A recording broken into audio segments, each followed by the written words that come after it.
So I recently heard a part of an interview that Tulsi Gabbard did with Megyn Kelly. She was being asked about COVID because there's an investigation into the origins of COVID, what actually happened with the whole fiasco. I mean, it's all fresh in our memory. It was crazy. Everything was shut down. We were given all this information. Voices that spoke up, like legitimate doctors and researchers that said, hey, you know, we can do this, we can do that. Let's figure out an answer to this pandemic. They were silenced. If it wasn't about the shots, they didn't have a voice, and they were actually even attacked and, you know, persecuted for their views and trying to help. So anyway, you may not be aware, and I wasn't aware how deep the investigation was still going on to this.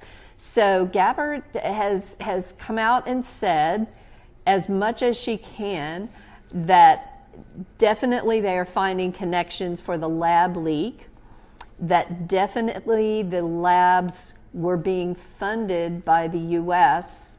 and approved by Anthony Fauci, and that gain-of-function testing, it really has to stop. Look how bad COVID was, and all over the world there are these biolabs playing with gain-of-function. Now, the stated reason for doing this is because, these viruses and illnesses are going to, you know, over time enhance their own strength anyway. If we don't enhance it and then study what vaccine we can create against it, we're going to be behind the 8 ball. But hey, hello, these things escape sometimes.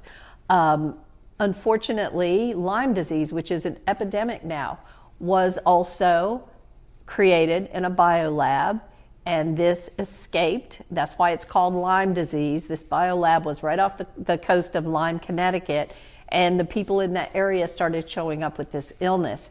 So it's not the first time that we've been involved in biological warfare experiments, and these experiments can go really wrong. So Gabbard didn't really come out and say that Fauci was going to be prosecuted, but she did come out and say, I don't know if you guys remember, but Fauci got preemptive presidential pardon as Biden was exiting office.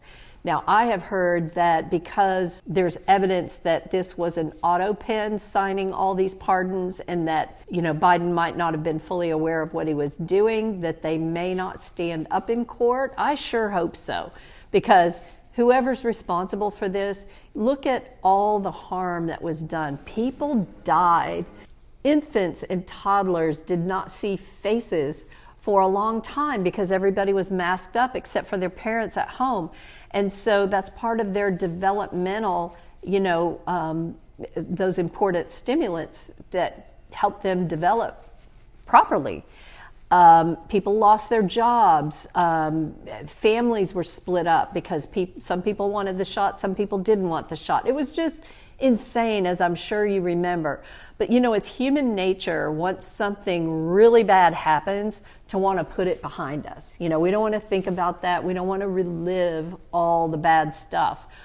But this is coming forward, and I really hope that the responsible people do get their just dues for what they did to the rest of us. It did not have to be this way, because all the sane, rational voices were silenced and not allowed to speak.